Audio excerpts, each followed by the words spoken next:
The Fork Incident by user nebulacity, found on the subreddit Glitch in the Matrix.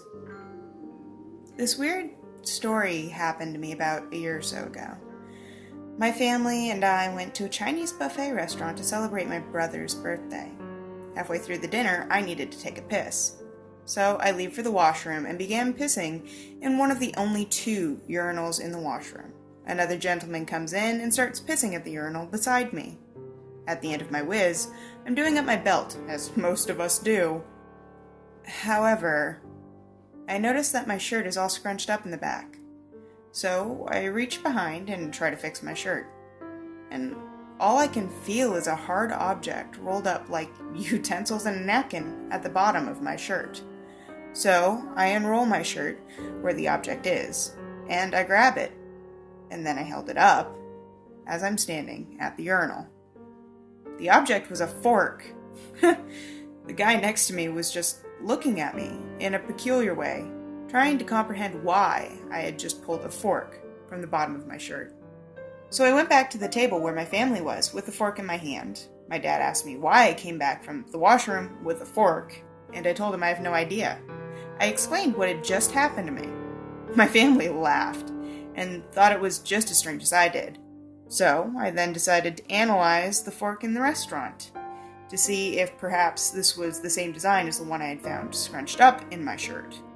The fork in the restaurant was completely different, and I checked with every other fork beside it. All were completely identical, very generic and simple with no pattern. The one on my shirt had a simple design of flowers engraved in it, so I'm assuming it didn't come from the restaurant. Flash forward 1 week, and I'm at my buddy's house sitting at his table. My buddy's eating Kraft dinner with a fork that matches the same design as the one I found scrunched up in my shirt a week prior. It turns out he has a set of these forks in his drawer. So I tell him that I think I have one of his forks, and then I tell him this ridiculous story. The really strange part is that I didn't go to his house at all that day after the incident. And I wore that shirt the entire day. Was the fork in my shirt the entire day? Was it just a fork from the restaurant that happened to get lost in my shirt? Or is that particular shirt a one-way portal for utensils from my buddy's kitchen? I'll never know.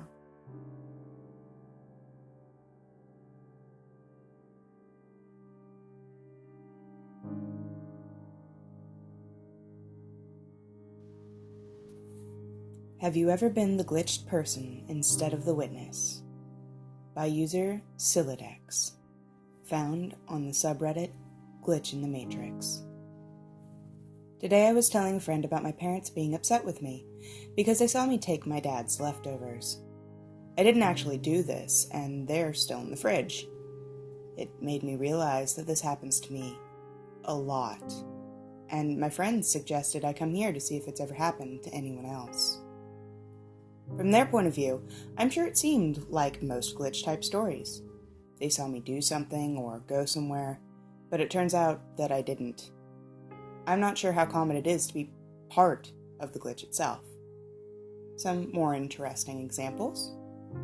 Around first grade, my class was doing a project in the library. When we were finished, we would go back to the classroom and do independent study, aka fuck around. I finished, and I went back in and played Oregon Trail with a few other kids. About 15 minutes later, the teacher came into the classroom. She said, while another student was in the girls' bathroom, I ran in crying, and got the teacher because I wasn't supposed to be in there, and it seemed like I was hurt. But when they got back, I had gotten up and was walking back to the classroom. I was completely fine, and had never gone into the bathroom. The kids I was playing with vouched that I hadn't left since I came in, and hadn't been crying, but the teacher and several students outside the classroom had seen me leave, go in the bathroom, and walk back out. More around middle school, I stayed home from school because I knew I was sick. The next day my math teacher reminded me that I had lunch detention with her. I didn't know why I did, and I asked. She explained that she gave me detention for being disruptive in class yesterday. I said I wasn't at school, but she insisted I was, and called my best friend in. He verified we'd both been disruptive in class, but only I got detention because he'd gotten in trouble fewer times than me. I had to spend my lunch in the attendance office, proving to my teacher that I had never been at school in the first place. High school. I borrowed Shadow of the Colossus from a friend. I kept it for a while longer than I had meant to. I remember saying something like, "Shit, I really need to remember to bring your game back. I'm sorry." But she said I'd given it back to her the day before. I shrugged it off, but when I went home, I saw the game sitting on top of the PlayStation, disc still with her name written inside. I called her and said I still had it after all, but she told me I definitely gave it back to her the day before, and she was playing it at that moment. She held the phone up to her TV so I could hear the music. It's extremely unlikely she got a new copy. Her family was constantly nuts to butts being cardboard box poor. About a year ago, I was in a hotel room with 3 other people for a convention. I woke up early because I wanted to be the first one to shower. The hotel had thin walls, so while I was in the shower, I could vaguely hear the other people wake up and talk. And then I heard the door out of the hotel room close as someone left. I finished up and came out of the bathroom, but saw all 3 people looking at me like I was a ghost. They said I woke them up because I wanted to leave and get Starbucks. Did they want any? Brushing it off as a prank, I went to do it anyway because it sounded like a good idea. When I got to the front of the line, the guy behind the counter commented, "Back already? I thought you just left." He even remembered my name. There's no way my friends were able to get out of the hotel and to Starbucks and back in time for me to get out of the shower. A few weeks ago, my car battery died, and my cousin gave me a ride so I could buy a new one. He said he'd just wait in the car because I'd been in and out. I went in, bought the battery, and went out. And he was gone. I was pretty pissed and called him a bunch of times, but he doesn't use his phone while driving, and he finally answered. He was confused. He didn't ditch me. I came out of the store, got in his car, and he had dropped me off at home. Tons more of minor, boring stuff, like someone seeing me walk into the kitchen when I didn't, my neighbor seeing me leave the house when I didn't. I usually don't think of it. It's normal to me at this point. However, the bigger incidents have upset 2 of my friends, both of which were in the hotel, enough that they've stopped hanging out with me.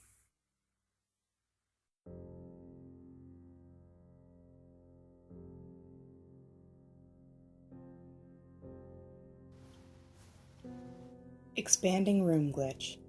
Parentheses, scared the hell out of teenage me. End parentheses.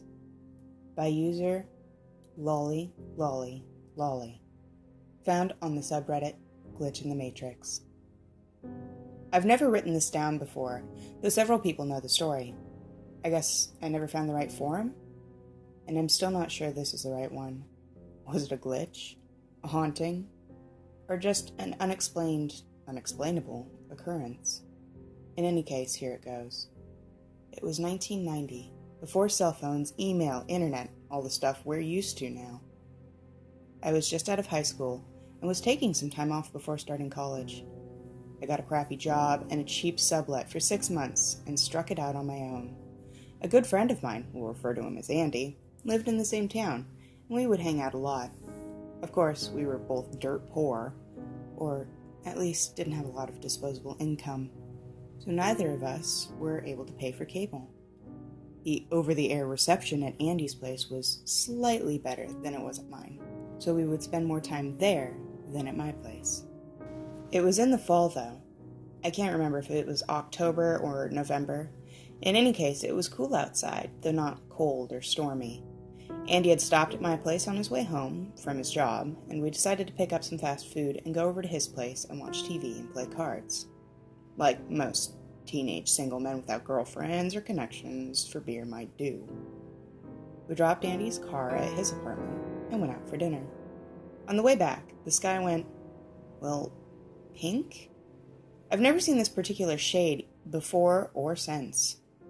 Where a typical sunset would fade from west to east, this was a uniform pink the entire way across the sky. I've seen similar skies after significant storm, particularly in the winter, but never like this. Everything seemed to have an outline of haze, and we actually pulled the car over to the side of the road to get out and look at the sky. It lasted for maybe 10 minutes, and then faded to normal evening sky. The weather may have had nothing to do with it, or what happened next. But I included it because everything happened on the same day. We settled in with Andy's 13-inch black and white TV in the background and started playing gin rummy. Like I said, we were poor and single, so we're chatting and playing and paying little attention to the television when it fades out. Those familiar with TVs and getting your signals from an antenna will remember that your signal, if it wasn't very strong, could fade in and out and be replaced by white noise. This is pretty much what happened, except for the signal faded completely, and the noise level went up by several decibels. It got loud, though not loud enough to prevent conversation, just loud enough to be an annoyance and distract us from a card game. Andy looked up from his cards to the TV and paused in the act of getting up to adjust the set. "Wally, does the TV look odd to you?" That was a strange question, to say the least, and I curiously looked over to my right shoulder towards the table where the TV lived. Except the TV and table weren't there. They were still in the room, but several feet further away than they should have been. But not as if someone had moved them. As if the room had somehow grown larger than it was. This was a very small apartment. Combination living room, dining room, and kitchen, plus a bedroom and a bathroom. You could practically reach out and touch 2 walls. And rearranging the furniture wasn't something you could really do, even if you wanted to. At least not to the extent that a television that's at less than 6 feet away was suddenly 10 feet away. We had been facing each other, on either end of an old couch with the cards in the middle, and Andy reached over and grabbed my wrist. "Look at the refrigerator!" It changed proportion as well. We could see the top of the fridge from the couch. Thinking I was going nuts or having some sort of fit, I asked Andy if he could see them as well. We went back and forth, naming the things we saw. Phone book, blue pen, green pencil, toy from Happy Meal, etc. Had we been standing next to the unit, the top would have been at eye level for me, and 3 to 4 inches below that for Andy. In other words, there is simply no way for us to have seen what we saw from where we were, and yet we did. I remember feeling somewhat like I did when we stopped the car earlier, as if everything had a slightly hazy glow around it. We looked around the now much larger room. I asked Andy if he thought we should leave. "Do you think we can?" he asked me, pointing towards the door, which should have just been shy of an arm's length behind me, and now wasn't. We got up slowly and took way too many steps to get to the door. I remember being terrified that it wouldn't open, but it did, and a blast of cold autumn air hit me in the face. I looked behind me and saw Andy resolutely looking forward, as if denying everything in the room behind him. We ran, literally, into the driveway and jumped in my car. Everything outside seemed normal again. Steering wheel, gear shift, etc., all where they were supposed to be. I told Andy he hadn't completely shut the door, as I could see the crack of light on one side. "I did. I slammed it. Just go." As I had no intention of going back and securing the door myself, we left. Andy took the couch and I went to my room, only several feet away. We left the lights on and the TV off. I'm not sure either of us slept very much. We talked about it several times over the years, and it's starting to fade as most memories do. We're older, and I hope wiser than we were, but neither of us have ever been able to come up with an explanation as to what happened that night. Andy claims nothing like that ever happened again, but he also found a new apartment shortly thereafter. I'll add, for the record, that neither of us were on anything, not even cold medicine. We had nothing out of the ordinary to eat or drink. The heating system and stove were electric, so no gas leak could have been involved.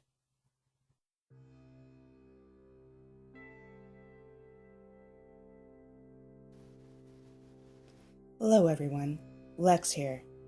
Thank you so much for listening to my channel. It means a lot to me. Every subscriber is like a little recommendation that I should keep going on. If there's anything you'd like to see or added to the channel, please leave me a comment below, or you can reach me on Tumblr or Twitter, which you'll find in the About section. Thank you so much. I'm also accepting submissions, so if you have any stories that you'd like me to read, please do let me know. And remember, it's a reckless world out there. I'll see you next time.